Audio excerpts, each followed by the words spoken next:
Шановне гаспадарства, вечар пятніцы, 21 гадзіна. Толькі што скончыўся суб'ектыў і самы час на аб'ектыў. Галоўнае навіннае выданне Беларусі. З вами Вітаў Ціўчык і коротка пра найважнейшае. Раней паўтараў, што нас не нахіліць, а цяпер... Нас раком поставили по углеводородам, и никто на это не посмотрел. Плевать на все союзы и прочее. Лукашенко абрынуўся з крытыкаю на Расею. Чарговыя смерці ад новага вірусу ў Кітаі. Во всех пунктах пропуска через государственную границу проводится контроль лиц. У Беларусі хваробу не зафіксавалі. Сярэдняя працягласць жыцця 80 гадоў. Урад прапанаваў праект стратэгіі. А болтать, конечно, легче всего. Я так думаю. Они добились своего. Поговорить поговорили. Наверное, под это дело хорошо выпьют и закусят. Мэта падатковага манеўру ў Расеі націснуць на Беларусь, заявіў Александр Лукашенко, наведваючы Шклоўшчыну. Выступаючы на мясцовым заводзе, кіраўнік краіны сарваўся на крык і распавёў, што Беларусь дамаўляецца на пастаўкі нафты са Злучаных Штатаў, Саудаўскай Аравіі ды Аб'яднаных Арабскіх Эміратаў. Аднак ці не запозна шукаць альтэрнатывы? Юлія Лабанова. Першае месца візіту Лукашэнкі на Шклоўшчыне – завод газетнай паперы. Супраца з чэшскай кампаніяй для прадпрыемства скончылася неразвязаную дасюль судовую справу. Аднак замест крытыкі працаўнікі пачулі нечаканы заклік – бараніць інтарэсы Беларусі. І не толькі ў працы з замежнікамі. У нас есть своя краіна, мы суверенная и незалежная. Мы своими мозгами и руками, что смогли, зарабили, будуем свою краіну. И мы не можем быть часткой какой-нибудь краіны. Я не могу вам здрадзіць и расчыніць Беларусь, хай нават у нашей братской России. Зліквідаванне вывазнога падатковага мыта на нафту і замена падаткам на здабычу карысных выкапняў у Расеі азначае для Беларусі істотную страту прыбытку. З мэтаю націснуць на Беларусь нафта паводле ўнутраных коштаў у абмен на інтэграцыю Расея і ўвяла падатковы манеўр, заявіў Лукашенко.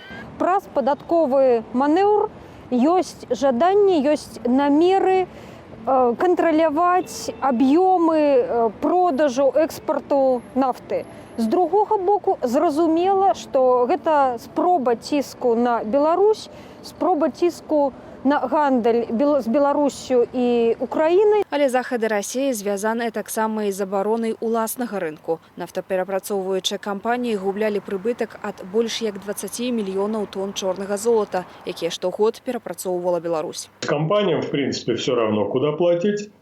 Но теперь внутренняя цена, она примерно сравняется по эффективности с ценой экспорта. И компании охотно будут отдавать свою нефть на российские нефтеперерабатывающие заводы. Страту беларускага партнёра Расея можа скампенсаваць продажам нафты праз недазагружаныя цяпер парты ў Новарассійску і Прыморску. У сваю чаргу Беларусь цалкам дыверсіфікаваць рынок не здолее, мяркуе адмысловец. Покупать по мировым ценам эту нефть, да еще и транзитом с перевалкой ее либо в Литве, в Латвии, либо через территорию Украины, через Черное море. То есть это будет гораздо дороже, чем получать когда-то из России. Страта беларускага пакупніка можа паўплываць на падаражэнне расійскай нафты «Юралс» у дачыненні маркі «Брэнд», а таму канфлікт нявыгадны абодвум бакам. Юлія Лабанова, Белсат. Маладафронтаўца Філіпа Шаўрова абвінавацілі ў хуліганстве за размалёўванне рук на помніку Пушкіну і графіці «Свабоду северынцу». Маладзёна затрымалі яшчэ 19 студзеня. Сёння стала вядома, што яго змясцілі ў Сезана Валадарскага на 2 месяцы. Між тым шэраг судоў меў месца ў Полацку ды Наваполацку. Сёння там каралі за патрыятычную акцыю ля Сафійскага сабора, якая адбылася 4 студзеня. Слово «независимость» – это достойное слово. Для нашей страны должна быть независимость. Вот и все. За что судить, даже не знаю. Поэтому я не считаю себя виновной и не считаю, что кого-то нужно по этой статье судить. Что за это могут покарать? И мусіць ведаў, кажу так, мусіць ведаў. Але не подумал, что гэта час, калі цяжка ўсім, асабліва цяжка ўсім, калі нам павінна яднацца, што на гэта пойдуць. Юрыя Касача, Ігора Валяева і Яўгена Парчынскага суддзя Наваполацкага суда Зінаіда Балаболава аштрафавала на 270 рублёў кожнага. Андрэя Зуева у тым жа судзе Віталь Лапко пакараў сумаю 810 рублёў. На судовых паседжаннях у полацкім судзе Святлана Аглушевіч і Вячаслаў Парчынскі, гэтаксама як і большасць наваполацкіх актывістаў, не прысутнічалі. У Менску суд Маскоўскага раёну аштрафаваў Алану Гебрэмарыям на 810 рублёў, а Віктара Кавалькова на 1080 рублёў. Паводле праваабарончага цэнтру «Вясна» станам на 23 студзеня агульная сума штрафаў для ўдзельнікаў акцыяў дзеля абароны незалежнасці Беларусі перавысіла 54 тысячи долараў у эквіваленце. Сёння сусветная супольнасць другі раз азначае Міжнародны дзень адукацыі, прызнаючы тым самым сілу ведаў да іх цэнтральную ролю ў забеспячэнні дабрабыту людзей і ўсёй планеты. Чым можа ганарыцца беларуская адукацыя, а што яшчэ трэба паляпшаць, распавядзе Алена Дубовік. Міжнародны дзень адукацыі абвешчаны Генеральнай асамблеяй ААН 2 гады таму. І асноўная мэта, пра якую ў гэты дзень узгадвае Арганізацыя Аб'яднаных Нацыяў, гэта забеспячэнне доступу да якаснай адукацыі кожнаму чалавеку. У сына Юліі Даўжэнкі, Лёшы, аўтызм. Каб навучыць сваё дзіця жыць у грамадстве, проста магчы размаўляць з іншымі людзьмі, Юлія адкрыла дзіцячы цэнтр. Каб аддаць Лёшу ў агульнаадукацыйную школу, таксама давялося папрацаваць. Лёш, какие тебе нравятся предметы? Предметы какие? Математика, что нравится? Математика, русский язык. Изначально нам рекомендовали, что лучше бы это была спецшкола. Детей с аутизмом в школе их не так много, но с каждым годом, к сожалению, количество детей таких растет. Соответственно, открываются новые классы. Вот. На тот момент вот мы обратились в июне, ничего не могли, в принципе, предложить, но так как где-то подсобиралась, вот, пришлось открыть новый класс. Цяпер у Лёшы наладжаная сістэма навучання, а ў школе да хлопчыка ставяцца з разуменнем. Маці упэўненая, ім пашанцавала, бо ведае і іншыя гісторыі ад бацькоў, якія прыводзяць да яе ў цэнтр сваіх дзяцей з асаблівасцямі. Начинаются конфликты с другими родителями, которые не хотят, чтобы какой-то сложный ребенок ходил в детский сад с этим ребенком. Вот. Также и в школе такие же проблемы. Есть, к сожалению, такое, что и вроде и тьютор хороший, и ребенок неплохой, но учителя не желают с ребенком заниматься. Іншыя праблемы, якія ёсць у сістэме беларускай адукацыі, выявіла і міжнароднае даследаванне PISA. Беларусь упершыню прыняла ў ім удзел у 2018 годзе і паводле апублікаваных летась вынікаў заняла 36-е месца з 80 краін-удзельніц. Даследаванне ацэньвала адукацыйныя дасягненні 15-гадовых. Сельские дети отстают где-то на 2-2,5 года от своих городских сверстников. То есть разрыв сельского образования и городского, он существует, и с этим нужно что-то делать.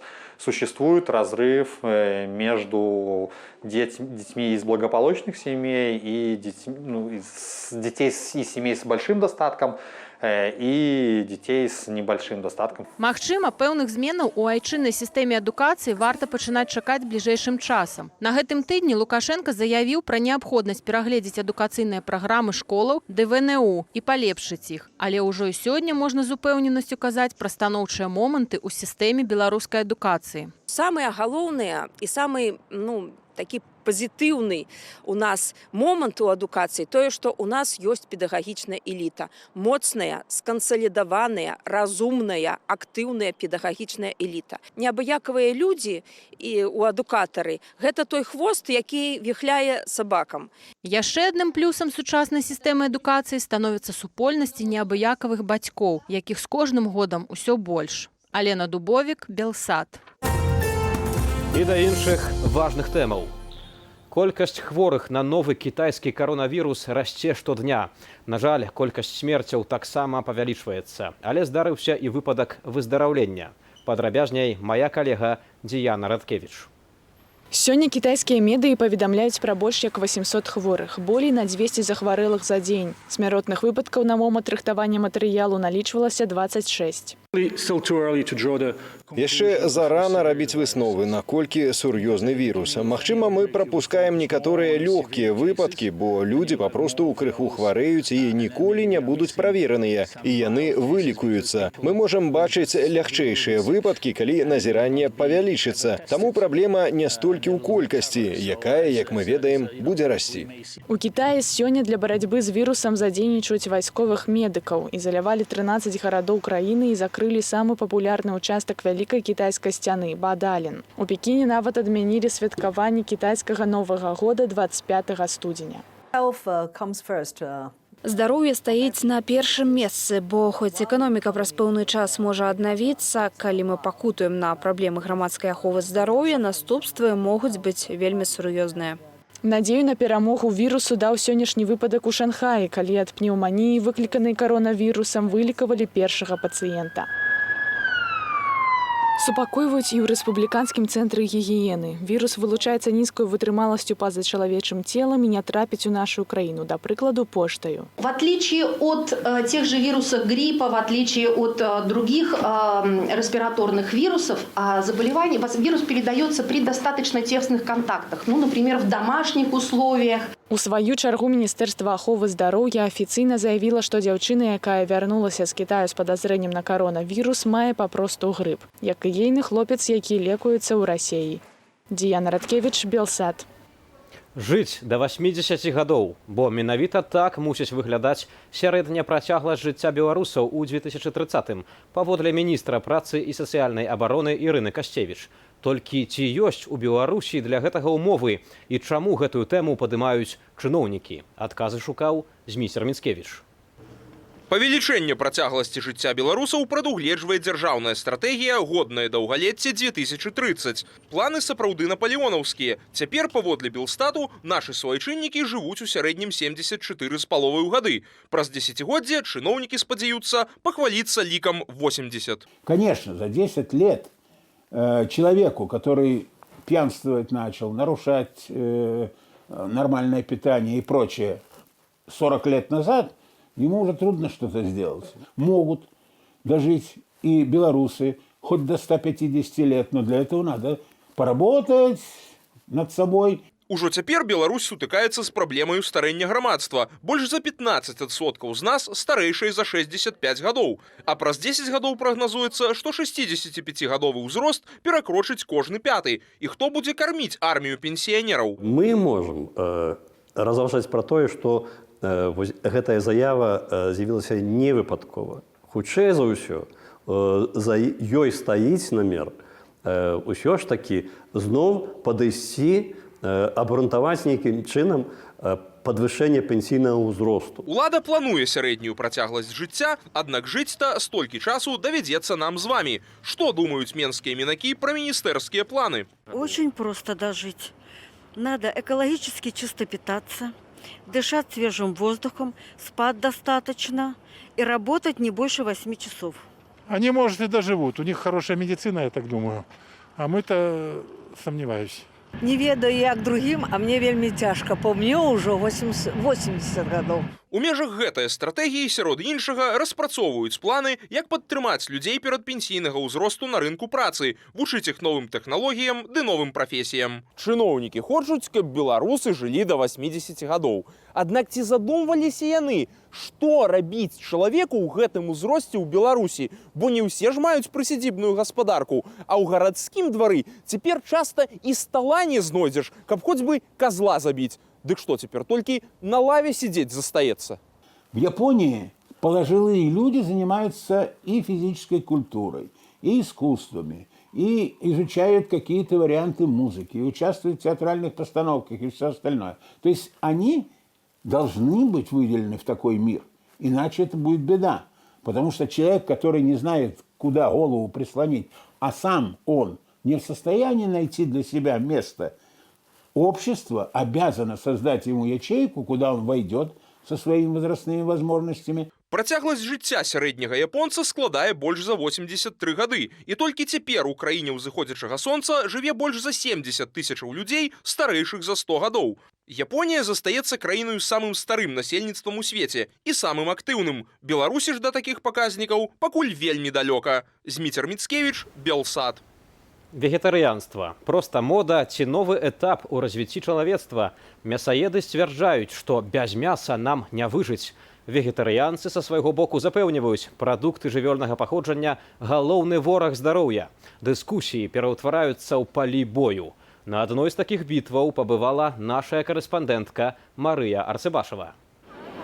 Есці мяса ці не есці? Вось у чым пытанне для сучаснай моладзі. Вегетарыянства, веганства, нут, фалафель, спаржы, соя. Гэтыя модныя словы хутка ўкараняюцца ў нашай культуры. Але ці ёсць рэальныя падставы адмовіцца ад спажывання мяса, разбяромся зараз. Мы завіталі на прастору з адзіночання беларускіх студэнтаў, дзе ў рамках зялёнага клубу актывісты беларускіх маладых зялёных правялі сустрэчу-дыскусію на тэму мясаедства і вегетарыянства. Гэта модна як бы не ўжываць мяса, таму што гэта быццам пра здароўе толькі, але насамрэч гэта пытанне, яно таксама тычыцца і этыкі, і экалогіі. Вегетарыянцы цалкам выключаюць з свайго рацыёна мяса і рыбу, замяняючы макраэлементы жывёльнага паходжання расліннымі. Ад мяса адмаўляцца карысным, канешне, не назавеш. Мяса патрэбна як крыніца бялку, пратэіну для арганізму. Але ў тым сэнсе, што крыніцу можна змяніць, гэта так, такое ёсць. Напрыклад, замест мяса ўжываць больш бабовых, ужываць малочныя прадукты, ужываць яйкі. Сёння вегетарыянцы падзяляюцца на тых, хто свядома прыйшоў да гэтага ладу жыцця, і тых, хто пацягнуўся за модай. Я перешла на вегетарианство, потому что понимала, что мясо я больше есть не хочу из-за экологических причин, из-за своего здоровья и из-за этических причин, конечно же. И вегетарианство был такой переходный мостик к веганству. Каміла сцвярджае, што дзякуючы вегетарыянству яна стала нашмат лепей пачувацца фізічна і нават зрабілася дабрэйшаю да іншых людзей. У яе з'явілася шмат энергии. Раньше я съем мясо, и мне нужно лежать 2 часа, чтобы все там переварилось, а сейчас за полчаса все переваривать, ну, если, конечно, не бобы. Вот. И дальше я готова творить, готова идти куда угодно, помогать этому миру. Калі ж казаць пра кошт, то вегетарыянскі і веганскі лад жыцця сталі больш даступнымі. Галоўнае харчавацца не ў кавярнях, а гатаваць дома. Ды і ў крамах прадукты, напрыклад, з той жа соі, ўжо не так дзівяць беларускага пакупніка. Марыя Арцыбашева, Белсат.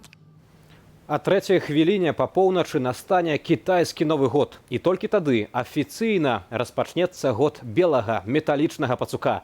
Найбуйнейшая вытворчасць свету ўзяла адпачынак на 7 дзён да 30 студзеня. А гэта вакацыі для амаль 1,5 мільярда чалавек.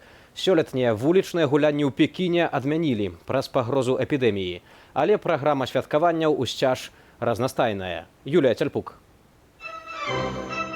Чырвоны колер дабрабыту, іерогліф шчасця, традыцыйны танец дракона. Кітайскія пельмені з мясам, у адным з якіх хаваюць манету для шчасліўчыка. У якасці падарунку хунбао – канверт з грашыма. Для самых блізкіх сямейная вячэра, абдымкі і шыкоўны гала-канцэрт. 2020 год белага металічнага пацука афіцыйна настане толькі сёння. Штогод ягоная дата змяняецца, бо надыходзіць свята згодна з лунным календаром у першае навалунне года. Кітайскі Новы год святкуюць 16 дзён, хоць афіцыйна гэта адзін выходны тыдзень, калі не працуюць фабрыкі, банкі і дзяржаўныя установы. Па ўсёй краіне разгарнуліся кветкавыя кірмашы, бо Новы год называюць фестывалем вясны. Кітайскія крамы па ўсім свеце стракацяць сімваламі свята. Гэтымі жоўтымі кветкамі я ўпрыгожу свой дом, што прыцягне грошы і шчаслівае жыццё. Дабрабыт будзе расці разам з кветкамі. Фестываль вясны – легендарная і яскравая падзея, цікавая для шматлікіх культураў свету. Кітайцы адзначаюць фестываль вясны, як мы адзначаем бразільскія карнавалы. Трансляцыя кітайскіх святкаванняў па тэлебачанні набліжае нас да цікавай старажытнай кітайскай культуры, якая налічвае тысячы гадоў. Кітайскі каляндар бярэ пачатак да нашай эры, таму у Паднябеснай сёння сустракаюць 1718 год. Юлія Цяльпук, Белсат. Спадарства у выходныя зімы зноў не будзе. Працягнецца сырое надвор'е, збольшага са знакам плюс. Спрыяюць таму атлантычныя цыклоны, што на поўначы Еўропы. Больш падрабязна ў нашым прагнозе. Пазней вас чакае праграма міжнародных навінаў пра свет з Сергеем Пеласою. Сёння сярод іншага пра тое, як Лукашенка адкажа на пуцінскі транзіт улады ў Расіі. А я, Вітаўт Сіўчык, з вамі развітваюся. Да пабачэння.